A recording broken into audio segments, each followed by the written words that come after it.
मंचावरील उपस्थित सर्व मान्यवर, आजचे उत्सवमूर्ती विख्यात गायक राहुल देशपांडे आणि त्यांचे सर्व आलेले कुटुंबीय आणि आपण सर्व दीनानाथ रुग्णालयाचे देणगीदार, हितचिंतक, डॉक्टर्स, स्टाफ, आज अनेक लोक इथं आलेले आहेत.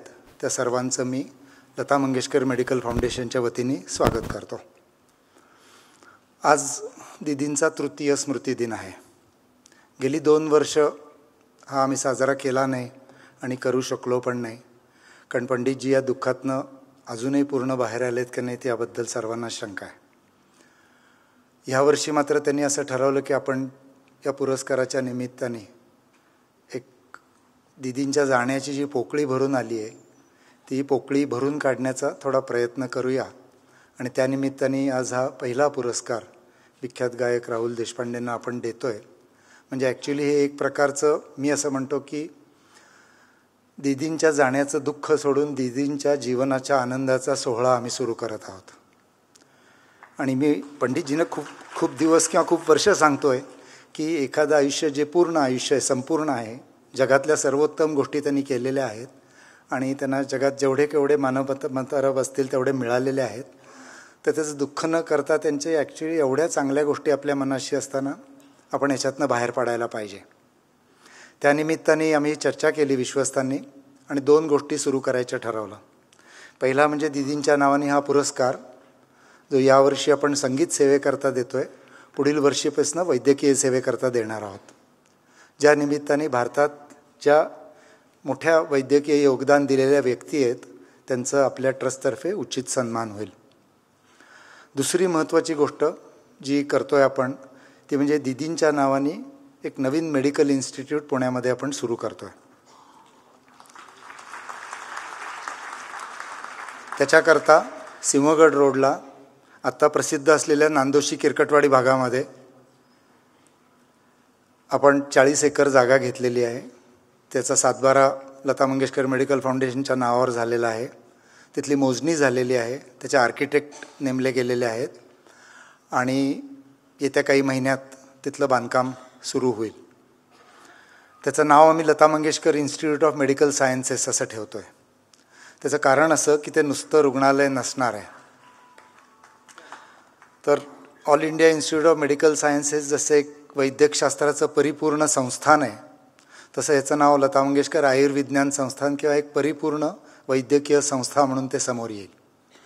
त्याच्यामध्ये सगळ्यात पहिल्यांदा सर्जिकल आणि मेडिकल सुपर स्पेशालिटीची खूप मोठी रुग्णालयं असतील. त्याचा उद्देश असा होता की आत्ता दीनानाथमध्ये सगळ्या स्पेशालिटीज एकमेकांच्या पायावर पाय देऊन चालतात, पेशंटही आमच्या पायावर पाय देऊन चालतात आणि एकूण धक्काबुक्की करत आपण रुग्णालयात जातो का असं वाटायला लागतं सगळ्यांना. पार्किंगला जागा नाही आहे, अनेक म्हणजे इतकं भरेल असं कोणाला वाटलंच नव्हतं. जेव्हा बांधलं तेव्हा सगळ्यांना वाटलं की एवढ्या मोठ्या रुग्णालयामध्ये तुम्ही काय झोपणार आहात का खोल्यांमध्ये जाऊन, असं सुद्धा चाणाक्ष पुणेकरांनी 2000 साली आम्हाला विचारलं होतं. पण अपेक्षेपेक्षा अधिक प्रतिसाद रुग्णालयाला मिळाला. जागा मिळत नाही आहे. परवा तर मी एक लेक्चर दिलं होतं आनंदयात्री म्हणून, त्याच्यामध्ये एकाने प्रतिक्रिया टाकली की ज्या रुग्णालयात भरती होण्याला रुग्णाला धन्यता वाटते अशा ठिकाणच्या डॉक्टरांनी हे लेक्चर दिलं आहे. म्हटलं कमाल आहे, रुग्णालयातनं घरी जाण्याबद्दल धन्यता वाटली पाहिजे, पण ॲडमिट होण्याची धन्यता वाटते, काही वाईट नाही आहे. तर त्या दृष्टीने मग आम्ही असा विचार केला की आपण नवीन ठिकाणी असं काहीतरी करूया की ज्याच्यात ह्या उणीवा सगळ्यात दूर होतील. मग त्याच्यामध्ये सगळ्यात पहिला इश्यू येतो पार्किंगपासून सुरुवात होते. तर आत्ता दीनानाथमध्ये 300 गाड्यांचं पार्किंग आहे, म्हणजे कार्सचं 4 चाकींचं. नवीन याच्यामध्ये ते 1500 4 चाकींचं पार्किंग असेल पहिल्याच फेजमध्ये.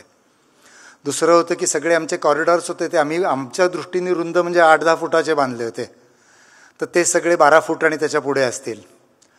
मग आमच्या स्टाफला खोल्या कमी आहेत, पेशंटला वेटिंग रूम्स कमी आहेत, अशा अनेक छोट्या छोट्या उणीवांची आम्ही एक यादी तयार केली आणि त्या सगळ्या उणीवा दुरुस्त करून पहिली जी आपण बिल्डिंग बांधणार आहोत तिचा आजच प्लॅन पूर्ण झाला. आज दुपारी मीटिंग होती आर्किटेक्ट बरोबर.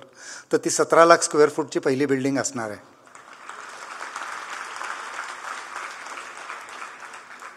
आणि ते आजपासून बरोबर 3 वर्षांनी म्हणजे दीदींच्याच 6व्या स्मृतिदिनी पुणेकरांच्या सेवेमध्ये रुजू होईल.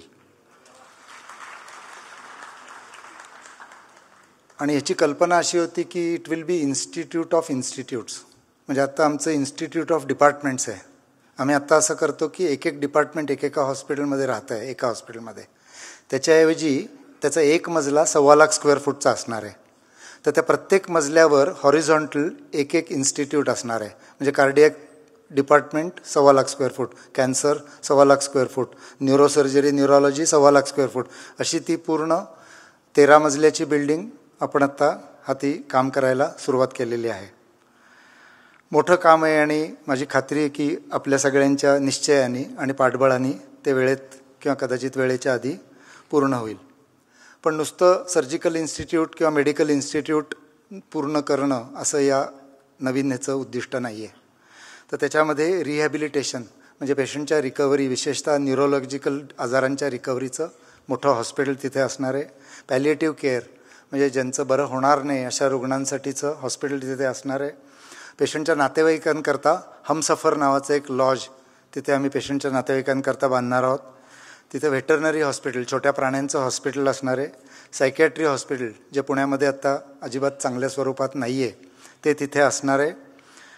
एक असिस्टेड लिव्हिंग केअर म्हणजे ज्याच्यामध्ये ज्या रुग्णांना घरी ठेवणं शक्य नाही आहे, घरच्यांना त्यांची काळजी घेणं शक्य नाही आहे, अशांसाठीची राहण्याची सोय करणार आहोत. मंगेशकर कुटुंबियांचं, विशेषतः लता दिदींचं एक मोठं म्युझियम तिथे आपण उभं करणार आहोत. आणि एक आरोग्यधाम म्हणजे वेलनेस व्हिलेज ज्याच्यामध्ये खूप चांगल्या पद्धतीने योगा, आयुर्वेद, ॲक्वाथेरपी असं सगळं असणारं एक चांगल्या प्रकारचं आरोग्याचं संवर्धन करणारं असं केंद्र आपण तिथे सुरू करणार आहोत. तर सगळं खूप मोठा प्रोजेक्ट आहे आणि माझी खात्री आहे की निदान आमच्या सगळ्या विश्वस्तांना तरी असा विश्वास आहे की हे सगळं आमच्याच हयातीत आणि लवकरात लवकर आम्ही पूर्ण करू.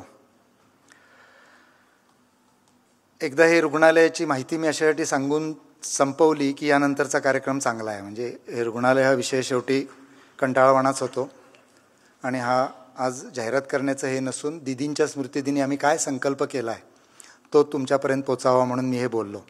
थोडंसं मी आता दिदींबद्दल बोलणार आहे. पंडितजी सकाळपासूनच थोडे उदास होते, ते आत्ता येत आहेत, त्याची वेळ भरून काढायची म्हणून मी दिदींच्या काही आठवणी तुम्हाला सांगणार आहे. तर दिदींच्या 3 गोष्टींविषयी मी बोलतो. सगळ्यात पहिली गोष्ट जी दिदींच्या आयुष्याला डिफाईन करायची ती म्हणजे एक्सलन्स किंवा गुणवत्तेचा ध्यास. म्हणजे दिदी बाकी कशा होत्या, त्यांना स्वयंपाकात काय आवडायचं, कपडे काय घालायच्या, त्या साध्या किती होत्या, मदत त्यांनी लोकांची किती केली, हे सगळं एका बाजूला ठेवलं तर एका बाजूला त्यांचा जे गुणवत्तेचा ध्यास होता तो त्यांचा सगळ्यात मोठा आणि परमगुण होता.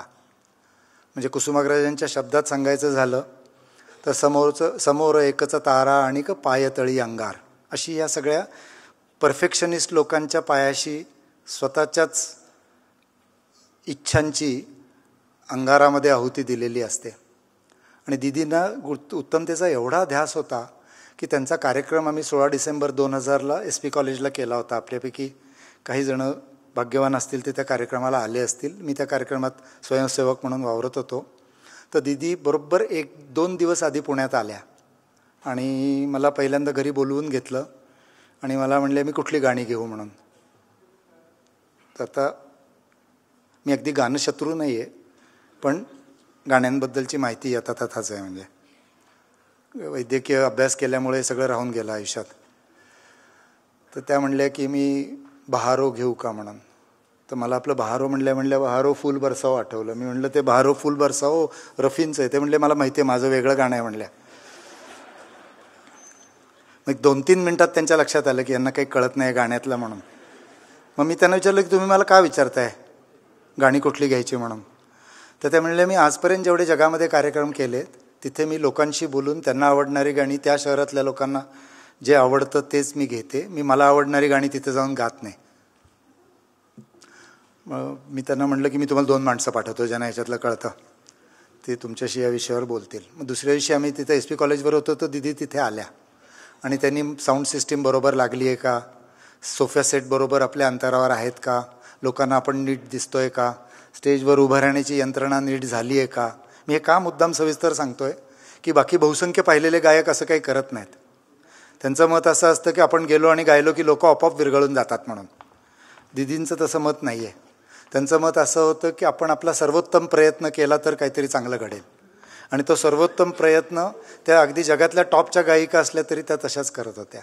मग मी त्यांना विचारलं की तुम्ही समोर हे नोटेशन घेऊन का गाता, कारण पंडितजी तर कधीच हातात नोटेशन घेऊन गात नाही. तर ते म्हणले ही फार मोठ्या लोकांनी लिहिलेली गाणी आहेत, त्याला फार मोठ्या लोकांनी चाल लावली आहे, हे माझं गाणं नाही आहे, त्यात एक बारका कानामात्रेची सुद्धा चूक होऊ नये म्हणून मी हे समोर ठेवून गाते म्हणले. वेगळीच दीदींची वृत्तीच वेगळी होती. मी त्यांच्याकडनं खूप शिकलो. माझ्या गुरूंविषयी मी एक छोटं यूट्यूब लेक्चर केलं होतं. त्याच्यामध्ये आयुष्याच्या गुरु म्हणून दीदींना मी मानलेलं आहे. आणि त्या आयुष्याच्या गुरु अशासाठी होत्या की आयुष्य कसं जगावं हे मी दीदींकडनं बऱ्यापैकी शिकलो. त्या एखादं पत्र लिहायचं, त्यावेळी मोदीजींना पत्र लिहिली, आम्ही अटलजींना पत्र लिहिली, अब्दुल कलामजींना पत्र लिहिलं, खूप लोकांना पत्र लिहिली. आणि माझं हिंदी कच्चं असल्यामुळं माझी बायको ती पत्र लिहून द्यायची, ते मी दीदींकडे घेऊन जायचो. पण दीदी त्या पत्रातल्या प्रत्येक शब्दासंबंधी इतक्या जागरूक असायच्या, ते हिंदीच्या वेगवेगळ्या प्रोफेसर्सना फोन करायच्या आणि त्यांना तो करेक्ट शब्द मिळाल्याशिवाय ते पत्र त्या पुढेच कधी जाऊन द्यायच्या नाहीत. म्हणजे त्यांच्या ह्याच्यामध्ये कुठलीही गोष्ट सहजपणे कॅज्युअली केली, कशाला ह्याला एवढं महत्त्व द्यायचं असं त्यांच्या वृत्तीतच नव्हतं. तर त्या एक ध्यासच होता त्यांना. आणि एक्सेलन्स आणि चॅरिटी हे त्यांच्या आयुष्याचे दोन भाग होते. त्यांनी नेहमीच एक्सेलन्सला महत्त्व दिलं. चॅरिटी त्यांच्या आयुष्याचा अविभाज्य अंगच होता. त्यांनी अनेक लोकांसाठी चॅरिटीचे कार्यक्रम केले. भारतीय क्रिकेट टीमसाठी केले, आनंदवन बाबा आमटेंसाठी केले, दीनानाथसाठी केले, अजून खूप संस्थांसाठी त्यांनी पूर्ण मोफत एकही पैसा न घेता कार्यक्रम केले. पण मला असं वाटतं की त्यांची चॅरिटी बाजूला ठेवून आपण नुसतं त्यांच्या गुणांकडे जरी बघितलं, गुणवत्तेकडे बघितलं, तर आपल्याला खूप शिकायला मिळेल. दुसरं त्यांची फार मला आवडलेली गोष्ट होती म्हणजे त्यांचा साधेपणा, म्हणजे ह्युमिलिटी होती त्यांच्यामध्ये. त्या कधीच स्वतःला आपण भारतरत्न आहोत, आपण राज्यसभेच्या मेंबर आहोत. त्या मला म्हणल्या की मी राज्यसभेला एकदा पण जायचे याचे पैसे घेतले नाहीत, त्यांची टेलिफोन लाईन घेतली नाही, प्रवास भत्ता घेतला नाही, मी माझ्या खर्चानेच कायम राज्यसभेला गेले. लोक माझ्यावर टीका करायचे म्हणल्या की राज्यसभेची सीट यांनी उगाच अडवून ठेवली म्हणून, पण मी शासनाचा एकही पैसा कधी वाया घालवलेला नाही. तर त्यांच्यात साधेपणा खूप जास्त होता. त्या मला आहो जाहो म्हणायच्या. मला नेहमी संकोच वाटायचं की माझ्या आईच्या वयाच्या होत्या तर मला आहो जाहो का म्हणतात. तर त्या म्हणल्या प्रत्येक माणूस हा पृथ्वीवर आलेला एक महान आत्मा आहे आणि तो कुणामध्ये किती प्रमाणात प्रगटला आहे ह्याचे काही आपण जज करू शकत नाही. त्यामुळे मी प्रत्येक माणसाला माझ्या एवढाच किंवा माझ्यापेक्षा श्रेष्ठ मानून मी त्यांना आहो जाहो करते. आम्ही तिथे त्यांच्या घरी बसलेलो होतो. तर त्याचवेळी त्यांचा महाराज कुक जो होता तो आला.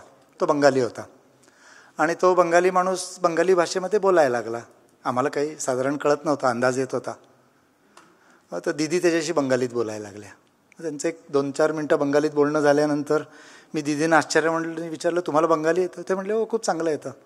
माझे खूप संगीत दिग्दर्शक बंगाली होते आणि माझी एक बहीण होती इंदोरला, मावस बहीण चुलत बहीण, मला आता नक्की माहीत नाही, पण त्यांना खूप शरदचंद्र चट्टोपाध्याय खूप आवडायचे आणि त्याच्यामुळे मी इतकं प्रचंड बंगाली साहित्य वाचलं आहे आणि बंगाली म्युझिक ऐकलं आहे की बंगालीचा माझ्या मनावर खूप खोलवर संस्कार आहे. मला उत्तम बोलता येतं. असंच बंगालीबद्दल बोलता बोलता आमच्या गप्पा सुरू झाल्या आणि मला एकदम लक्षात आलं की अरे आपण दीदींचा आज 3रा स्मृतिदिन, दीदींच्या गप्पांना आपण पारखे झालो. साधारण आठवड्यातनं 2 वेळा 1.25 तास आम्ही फोनवर बोलायचो आणि घरी गेल्यानंतर जेवढं नशीब असेल तेवढं.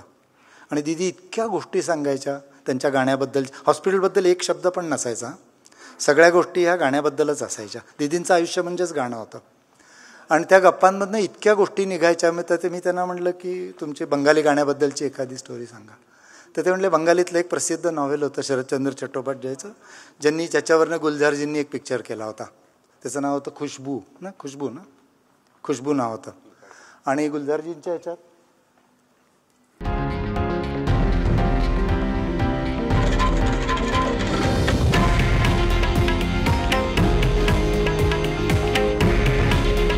हे आहे देशातील नंबर 1 न्यूज नेटवर्क आणि आपण पाहत आहात TV9 मराठी. काळजी तुमची, हित महाराष्ट्राचं.